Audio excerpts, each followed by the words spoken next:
훌륭하십니다. 오늘 본문은 5장에 나온 복음, 그 중에서 20절에 있는 죄가 더한 곳에 은혜가 더욱 넘쳤다라고 하는 이 부분을 오해하고 있는 사람들에 대해 말을 하면서 시작을 합니다. 바울이 전하는 복음을 들었던 사람들이 당신 말대로라면 하나님의 은혜를 더 많이 받고 하나님의 은혜를 더 크게 경험하려면 더 많은 죄를 지어야겠군요 라고 할 때 바울 사도는 그러한 사람들을 향하여 단호하게 그럴 수 없느니라고 대답합니다. 사람들이 은혜의 복음을 듣고 자꾸만 이렇게 반응을 하는 것은 인과 법칙에 익숙하고 자신이 어떤 죄인인지를 잘 모르기 때문입니다. 율법이 말하던 구원의 방법은 사람들이 받아들이기 쉽습니다. 말씀을 지키면 복을 받을 것이다. 율법을 잘 지켜봐라. 그러면 하나님이 복을 주실 것이다. 착한 일을 많이 하면 덕을 쌓으면 좋은 곳으로 가게 되지 않겠느냐라고 하는 것은 사람들이 납득하기 쉬운 개념이었습니다. 그런데 그러한 것을 받아들이면서 자신도 모르게 놓치고 있거나 애써 외면하고 있는 부분이 있습니다. 그것이 바로 어떠한 사람도 하나님의 말씀, 율법을 완벽하게 지킬 수 없고 만에 하나라도 100개의 율법 중에 99개의 율법을 혹 완벽하게 지켰다 하더라도 단 하나를 어기게 되면 곧 전체를 어긴 것과 마찬가지라는 사실을 간과하고 있는 것이죠. 율법을 어긴 죄인, 단 하나라도 어긴 죄인은 죄의 형벌인 죽음에 이르게 된다는 것은 하나님의 영원한 법이고 원칙입니다. 그러기에 도저히 어떠한 사람도 구원에 이를 수 없는 처지가 되었다는 것, 이것이 모든 인간의 상황인 것이죠. 이러한 죽음이 마땅한 죄인들에게 하나님께서 은혜를 베푸시며 구원의 길을 열어두시죠. 그것이 복음이라고 말합니다.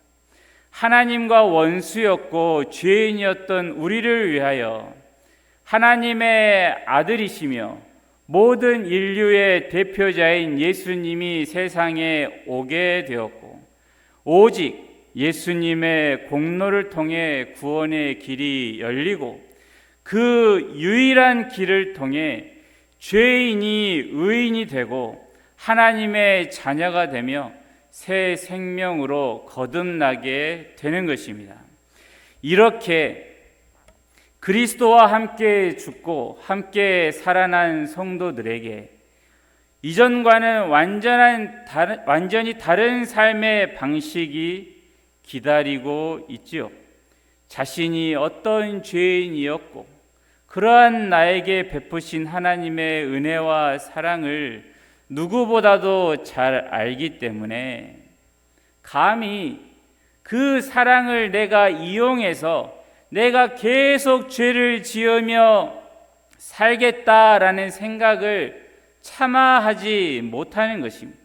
그러나 하나님의 사랑에 대해서 어설프게 안다면, 다른 말로 하면 내가 얼마나 비참한 죄인인지를 모른다면 이야기는 달라지죠. 하나님은 무슨 일이 있어도 나를 버리지 않으신다 하셨으니 내가 이런저런 불의한 행동을 어쩔 수 없이 잠깐 하는 것은 하나님도 봐주시겠지라고 하는 생각들입니다. 하지만 그러한 모습은 믿음이 좋은 게 아니라 복음을 아직도 모르는 것입니다. 그리스도의 공로로 인하여 내가 구원을 받았다라고 하는 것을 진정 아는 사람은 결코 죄의 길로 가지 않습니다. 죄의 길로 가지 않는다라고 하는 말은 어떤 의미냐면 악한 일을 안 한다는 의미가 아닙니다. 죄는, 이 죄의 개념을 분명하게 아셔야 될 것이, 죄는 윤리와 도덕적인 것을 넘어서서 하나님을 멀리하는 모든 것이 전부 죄입니다. 그래서 여러분들이 죄를 떠올릴 때 도둑질한 것으로 생각하지 마시고 내가 하나님에게서 멀어지려고 하는 모든 것이 다 죄다라고 생각을 하셔야 합니다. 그래서 하나님의 자녀는 죄를 안 짓는 게 아니라 어떠한 상황에서도 하나님을 가까이 하는 사람들이 하나님의 자녀인 것이죠. 세상 사람들이 이것을 몰라서 오해하는 게, 내가 교회를 가봤더니 다들 좋은 사람인 것 같더라. 그런데 1년이 지나고 한 5년쯤 지나가니까 온갖 죄인들이 바글바글 하더라. 그래서 나는 못 다니겠다라고 하고 나오는 것이죠. 하지만 우리가 교회를 다니는 이유, 다른 말로 하면 하나님을 믿는 이유는 내가 죄인이기 때문인 것입니다. 나의 선한 행동으로 나 스스로를 깨끗하게 할 수 없는, 아무런 소망이 없는 죄인임을 누구보다도 내가 잘 알기 때문에 하나님이 우리를 위하여 열어주신 그 예수 그리스도의 십자가 외에는 내가 살 방법이 없습니다 라고 하는 사람들이 모여 있는 곳이 교회인 것이지, 아무런 잘못도 하지 않는 깨끗하고 정결한 사람들이 모인 곳이 아니라는 것이죠. 하나님의 자녀는 나의 연약함을 발견할 때마다 오직 믿음으로 하나님께 엎드리는 사람들인 것이죠. 요한복음 6장의 말씀처럼 주여 영생의 말씀이 주께 있사오니 우리가 누구에게로 가오리까 하는 것처럼 다른 것에 기웃거리지 않습니다. 자신의 선행으로도 의롭게 되려 하지 않습니다. 자신이 오직 하나님의 은혜와 그리스도의 공로로 구원을 받았다는 것을 아는 사람들은 다른 것에 내 소망을 두는 것이 아니죠. 오직 예수님의 이름만, 오직 하나님의 자비하심만 의지할 뿐인 것이죠. 이러한 자비와 그 어마어마한 사랑을 경험한 사람들은 더 이상 죄 가운데 거할 수가 없는 것이죠. 하지만 복음을 싫어하는 무리들, 불신자들 뿐 아니라 내가 무언가를 해서 구원을 받았고 하나님의 사랑과 복을 받았다라고 생각하는 사람들은 하나님의 은혜와 대속의 죽음이 얼마나 위대한 것인지를 훼손시키는 무리들인 것이죠. 그들이 그런 생각들을 하게 된 이유는 죄와 그로 인한 인간의 비참함이 어느 정도인지를 모르기 때문입니다. 얼마든지 나의 노력으로 죄의 대가를 치를 수 있을 것이라 생각하는 것이고, 내가 마음만 먹으면 죄를 얼마든지 짓지 않고 살 수 있다라고 생각을 하며 하나님이 원하시는 행동을 내가 할 수 있다라고 생각하기에 자신들의 죄를 위하여 죽으시는 메시아에 대해서 굳이 그렇게까지 하지 않아도 되었는데 이왕 하나님이 하셨으니 내가 굳이 노력하지 않아도 더 쉽게 구원을 받게 되어 감사하다는 정도에 머물러 버리는 것이죠. 동시에 그러한 사람들은, 예수님 당시에 이러한 사람들이 있었는데, 그들은 메시아에게 무엇을 원했냐면 자신들의 노력과 희생과 헌신을 인정해주고 칭찬해 주기를 바랬습니다. 하지만 예수님이 오셔서 어떤 반응을 보이셨냐면, 스스로 죄가 없다라고 하는 사람들을 예수님은 철저하게 정죄하셨고, 오히려 자신이 죄인이며 하나님께 불쌍히 여겨달라며 돌이키고 하나님의 은혜와 자비하심과 구원을 갈급해하는 사람들을 용서하시고 영접하셨습니다. 바울은 죄에 대하여 죽은 우리가 어찌 그 가운데 더 살리오라고 합니다. 죄에 대하여 죽은 우리가 누구일까요? 먼저는 바울 자신을 포함해서 오늘 말씀을 읽고 있는 로마 교회 신자들일 것이고, 지금 이 시대에 읽고 있는 우리 모두일 것입니다. 그러므로 모든 신자는 죄에 대하여 죽었다라고도 할 수 있습니다. 그래서 이 의미가 무엇인지를 알기 위해서는 먼저 오해되고 있는 것을 짚고 넘어갈 필요가 있는데, 첫 번째 오해가 무엇이냐면, 신자는 죄에 대하여 죽었다라고 하는 이 말을 일반적인 신자들 말고 어떤 높은 경지에 이른 신자들은 더 이상 죄를 짓지 않는가 보다라고 생각하는 오해입니다. 어떤 큰 은혜를 받거나 어느 정도의 수준에 오른 신자는 죄를 짓지 않는다라고 하는 주장은 잘못된 것이죠.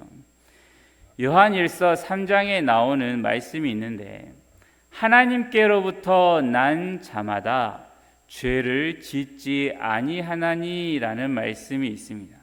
이 말씀을 얼핏 보면 죄를 짓는 나는 하나님께로부터 난 자가 아닌가, 나는 하나님의 자녀가 아닌가라는 생각이 들게 하는 말씀이죠. 그런데 여기서 죄를 짓는다는 것은 무엇을 의미하냐면, 습관적으로 죄를 짓는 것, 죄 속에서 사는 것을 말합니다. 즉, 이 말씀은 거듭난 하나님의 자녀는 습관적으로 죄를 짓지 않을 뿐 아니라 죄가 더 이상 그를 사로잡지 못한다라는 뜻이죠. 거듭난 신자는 죄가 더 이상 즐겁지 않은 사람들입니다. 이전에는 죄가 죄인 줄도 몰랐을 뿐더러 하나님에게서 멀어져 가는 것이 괴롭지도 않고, 하나님에서 멀어져도 나 사는 것만 잘 풀리면 얼마든지 그것에서 행복을 누렸던 사람들이죠. 하지만 거듭나게 되면 어떤 일이 일어나느냐? 하는 일이 다 잘 되어도 내 영혼이 하나님에게서 점점 멀어져 가고 있는 것을 어느 날 발견하게 되면 그 모든 형통함이 나에게 더 이상 기쁨이 되지 않게 되는 것이죠. 시체와 살아있는 사람의 차이가 무엇이겠습니까? 시체는 온몸이 썩어가도 고통을 느끼지 못합니다. 하지만 살아있는 사람은 신발에 모래 한 알만 들어가도 그 조그만한 것으로도 괴로운 법입니다. 하나님께 대하여 살아있는 사람이 바로 이와 같은 것입니다. 하나님께 대하여 죽어있는 자는 온갖 죄악이 그를 뒤덮고 있어도 그게 괴롭지 않을지 몰라도, 하나님을 믿는 사람들은 조그만한 죄악의 눈물을 흘리며 하나님의 긍휼을 구하는 사람들인 것이죠.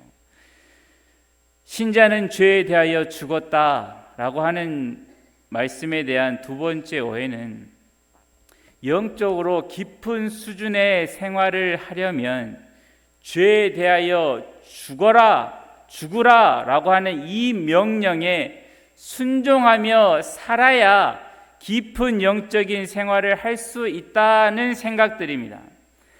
그러나 이 말씀은 죄에 대하여 죽으라는 명령이 아닙니다. 신자는 이미 죄에 대하여 죽은 사람이다 라고 하는 선언을 이야기하고 있는 것입니다. 명령과 선언은 다릅니다. 명령은 누구에게 하겠습니까? 그렇지 않은 사람들에게 하는 것입니다.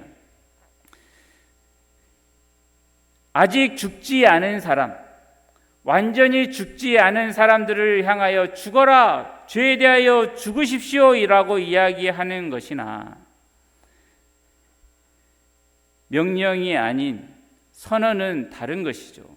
이미 죽은 사람은 다시 죽을 수가 없는 것이죠. 죄에 대하여 죽은 우리라는 말은 율법의 명령이 아니라 믿어야 할 복음의 내용인 것입니다. 만약에 이 말씀을 명령으로 받아들이게 되면 오늘 본문 이후에 나오는 모든 말씀을 하나님의 의도와는 완전히 다르게 해석이 되는 것입니다. 바르게 해석할 수가 없는 것이죠. 오늘 본문 이후에 3절부터 11절까지의 말씀은 명령이 아니라 사실을 진술하고 있습니다. 우리는 그리스도 예수와 합하여 세례를 받은 사람들이다 라고 합니다.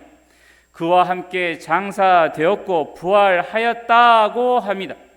우리의 옛사람은 예수와 함께 십자가에 못 박혔다 라고 하고, 그렇게 함으로 다시는 죄에게 종노를 하지 않게 하셨다 라고 하십니다. 그와 함께 죽고 함께 산 이들은 사망이 그를 주장하지 못한다 선언합니다. 그리고 마지막에 이 모든 것을 여기라 하시죠. 이 내용을 명령으로 이해해 버리면 세례를 받아라, 죄를 짓지 말아라, 의롭게 되어라 라고 하며 또 다른 율법이 되겠지만, 그것이 아니라 이미 주 안에서 일어난 일이 너희에게 일어났다고 선언하고 그러한 자로 여기라 라고 하시는 것이죠. 이것이 바로 우리 모두에게 있는 믿음의 내용인 것입니다. 물론 그리스도인들이 이 땅에서 살아가는 동안에 매일같이 죄와 싸우는 일이 있습니다. 또한 그러한 싸움을 잘 싸워서 이겨야 하는 것도 사실이죠. 그런데 여기서 우리의 모습을 조금 살펴보면 우리는 매일같이 그러한 싸움을 하는데 이기기도 하고 지기도 합니다. 그러나 여기서 중요한 것은 우리가 싸우는 그 싸움에 이김과 지는 것으로 인하여 나의 구원이 좌우되지 않는다는 사실입니다. 만일에 이러한 모든 복음의 내용을 명령으로 이해하는 순간에 어떤 일이 벌어지냐면, 명령으로 받아들이게 되면 그 명령대로 행하지 못한 나는 무엇을 받아야 합니까? 벌을 받아야 되는 것입니다. 하다못해 하나님이 주시려고 하는 상에서 제외라도 되어야 한다는 잘못된 신앙으로 빠지기 쉽습니다. 그런데 이러한 신앙이 어느 시간에는 그럴듯하게 보입니다. 왜냐하면 젊어서 힘도 있고 돈도 많이 벌어서 하나님께 마음껏 드릴 때는 내가 누가 뭐라고 해도 구원을 받은 것 같지요. 그렇게 생각하기 쉽습니다. 왜 그렇습니까? 내가 주를 위해서 이렇게 하고 있고, 내가 주를 위해 이 예물도 아끼지 않고 있는 나를 보면서 나는 구원 받았구나 라고 생각하는 것이죠. 하나님을 위해서 여러 봉사도 하고 헌금도 많이 할 수 있을 때는 하나님은 이렇게까지 헌신하는 나를 당연히 사랑하실 거야 라는 생각이 들 수 있습니다. 그렇게 열심을 내는 자신을 보면서 나는 정말로 구원받은 것이 확실하구나라고 생각할 수도 있습니다. 하지만 문제가 곧 발생하죠. 시간이 흘러서 그러한 생각이 무너지는 날이 오게 됩니다. 더 이상 아무것도 할 수 없을 때가 우리에게 온다는 것이죠. 아픈 몸을 일으켜 세워서 겨우 예배당에 들어가는 때가 오게 되고, 더 지나면 병상에서 일어서는 것도 못하는 때가 오게 되면 그때 불안해지는 것이죠. 내가 예전에는 그렇게 할 때는 하나님의 사랑을 받은 것 같았는데 지금은 하나님이 나를 사랑하실까? 신앙생활하는 중에 자꾸만 안 좋은 일들이 생기면 하나님을 위하여 예전처럼 내가 못하니 하나님이 더 이상 전처럼 나를 사랑하시지 않는 것 같고, 쓸모없어진 나는 이제 어떻게 살아야 하나 싶습니다. 그러한 생각에 여러분의 마음을 내주지 마십시오. 하나님께서 말씀하셨습니다. 너희의 구원은 오직 예수 그리스도의 십자가 공로로 인한 것이지 너희의 행위로 준 게 아니다. 너희가 내 자녀가 된 것은 나의 사랑으로 인한 것이고 내 아들의 피로 인한 것이지 너희의 행위로 인한 것이 아니다라는 복음의 말씀을 기억하셔야 하는 것입니다. 우리 일상에서 만나는 여러 일들을 인과응보의 법칙으로 설명 못하는 경우도 수없이 많습니다. 단적인 한 예를 들어보겠습니다. 이 시간에 예배 시간에 나온 우리들은 스스로 생각하기를 나름 잘하고 있다라고 생각하겠지만 조금만 나를 돌아봐도 늘 제가 드리는 말씀이지만 우리는 지난 밤에 전부 그 자리에서 멸망당했어야 하는 사람들이죠. 그런데도 불구하고 이 자리까지 오게 된 것은 인과응보의 법칙을 넘어선 하나님의 은혜가 이미 우리 가운데 충만하게 있는 것입니다. 그렇다면 어떤 하나님의 자녀가 독감에 걸리고 폐렴으로 괴로워하다가 죽었다라고 생각해 보십시오. 그러면 그는 하나님께 버림받아서 그런 일이 일어났다라고 할 수 있겠습니까? 아닙니다. 불신자가 하나님을 전혀 알지 못하고 믿지 않는 어떤 사람이 아무런 병에 걸리지도 않고 90, 100살을 건강하게 살다 갔다고 해서 그 인생이 복받은 인생이라고 말할 수 있겠습니까? 그렇지 않습니다. 믿는 이들은 복이라고 하는 것은 그런 것에 있지 않다라고 고백하는 사람들인 것이죠. 신자의 구원은 예수 그리스도의 십자가 죽으심 안에서 완전히 확보되었고 그 어떤 것으로도 나의 수없이 많은 연약함과 잘못으로도 취소될 수도 없고 빼앗길 수도 없는 확실한 보장이라는 것이 복음의 내용인 것이죠. 주님이 사단의 권세 아래에 있던 우리를 그 아들의 피로 되찾으셨습니다. 하나님께서 전쟁을 이기신 것이죠. 우리가 싸우는 자잘한 전투의 결과는 그리스도의 이름으로 승리한 전쟁의 결과를 뒤집을 수 없는 것입니다. 만에 하나라도 우리의 구원과 하나님이 우리에게 베푸시는 은혜가 우리가 매일 하는 싸움의 승패에 달려 있다라고 한다면 어떤 신자가 안식을 누릴 수가 있겠습니까? 쉼없는 불안과 자책과 죄책 가운데서 떨면서 나는 어떻게 사나라고 하며 살아갈 수밖에 없을 것입니다. 그러나 자비하신 하나님께서는 자녀들이 그렇게 살도록 절대로 허락하시지 않습니다. 신자는 죄에 대하여 죽었다라고 선언하십니다. 죄에 대하여 너희가 죽어 있으니 악에게 지지 말아라. 선으로 악을 이기며 죄를 죽이며 살라라고 명령하시는 것이죠. 신자의 정체성이 무엇인지를 먼저 선언하신 후에 명령하시는 것입니다. 명령의 수행 여부가 신자의 정체성을 정하는 게 아니라는 것입니다. 신자는 죄에 대하여 죽었다라고 하는 이 말씀의 세 번째 오해는 내게 이런 일이 일어났다고 할 만한 경험이 있었는가 하는 것이죠. 하지만 로마서 6장을 잘 보면 바울 사도는 어디에서도 믿는 이들은 이런 경험을 가지고 있다라고 말하지 않습니다. 바울 사도는 신자의 체험 대신에 그리스도께서 행하신 일을 이야기하고 있고 그리스도 안에서 신자에게 일어난 일들을 말하고 있습니다. 신자는 죄에 대하여 죽었다라고 하는 말은 사람 편에서의 어떤 상태나 경험으로 확증하는 것이 아니라 그리스도 안에서 믿는 이들에게 이미 일어난 변경될 수 없는 사건을 말하는 것이죠.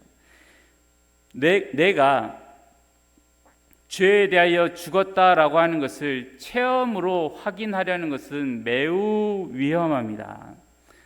우리는 여러 유혹에 넘어지고 죄로 인해 실패하는 경험을 수없이 하며 삽니다. 그러면 그러한 경험이 많은 내가 그 경험을 토대로 내가 죄에 대하여 죽었다는 것을 확인하려고 하면 무슨 문제가 일어납니까? 나는 구원을 아직도 못 받은 건가? 라는 생각이 들게 되는데 이러한 생각은 오직 그리스도로 인한 복음과 상반된 생각입니다. 성경은 예수님을 믿는 신자들을 향하여 너희는 죄에 대하여 죽은 자들이다 라고 하는 사실을 말하고 있습니다. 그러므로 신앙이 바르게 성장하려면 이러한 복음을 자꾸 들어야 하지요. 적지 않은 사람들이 내가 주님을 얼마나 사랑하는지, 얼마나 좀 사랑하는가, 나는 왜 주님을 사랑하며 살지 못하는가 라고 생각하며 자책을 많이 합니다. 하지만 그러지 마십시오. 우리가 주목할 것은 답 없고 부족한 내가 아닙니다. 능력이 많으신 하나님을 향해, 인자하고 자비하신 하나님을 향하여 눈을 돌리는 게 바로 믿음입니다.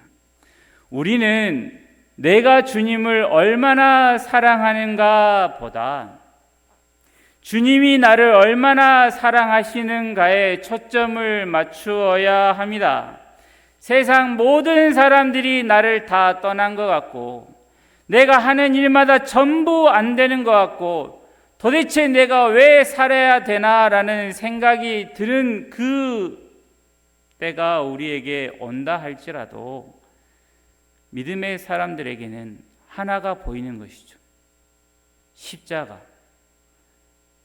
주께서 나를 위하여 달려 죽으신 그 십자가가 보이는 것이죠. 그 십자가는 우리에게 소리를 칩니다. 너는 너를 볼 때 소망이 없고 세상에서 버림받은 사람 같을지라도 나는 너를 이렇게 사랑한다라고 우리에게 말씀하고 계시는 것이죠. 주님의 십자가에 나타난 하나님의 사랑을 우리가 주목할 때에 그때 우리 안에서 하나님을 향한 끝없는 사랑이 터져 나오는 것을 경험하실 것입니다. 이것이 바로 하나님이 기뻐 받으시는 사랑의 모습인 것이죠. 힘든 일이 일어날 때마다 나를 향한 하나님의 사랑을 볼 수 있기를 바랍니다. 답답한 일을 만날 때마다 변함없으신 그리스도의 사랑을 십자가로 확인하십시오. 하나님은 선하신 분이십니다. 내 상황은 이렇더라도 주께서 그리 아니하실지라도 하나님은 여전히 선하신 분이십니다 라고 할 수 있는 믿음이 우리에게 있기를 바랍니다. 성숙한 신앙은 하나님이 예수 그리스도 안에서 너를 위해 모든 것을 다 이루셨다라고 하는 이 복음에 주목합니다. 여기에서 조금이라도 벗어나면 그 순간 율법으로 자신을 죽이고 남을 죽이는 배에 떨어지기 쉽습니다. 이렇게 살아라. 그러면 하나님이 너를 축복하실 것이다 라고 하는 말이 우리 귀에 쉽게 들릴지라도, 내 마음이 쉽게 그것을 받으려 할지라도, 이러한 메시지를 반복해서 듣는 것으로는 우리의 신앙이 자라지 않습니다. 왜 그렇습니까? 그렇게 살지 못하는 나를 쉼없이 발견하고 또 발견하기 때문입니다. 우리의 신앙은 오직 복음을 통해 은혜를 받고 자유를 누리고 기쁨으로 순종하여 성장할 수 있는 것이죠. 신앙은 의지의 순종이 아니라 믿음의 순종으로 자라나는 법인 것입니다. 주님이 우리에게 허락하신 하루하루 동안에 그리스도 예수의 은혜와 하나님 아버지의 사랑과 성령님의 역사하심을 의지하고 따라가는 이 믿음의 길을 걸어가는 우리 모두가 되기를 바랍니다. 기도하겠습니다.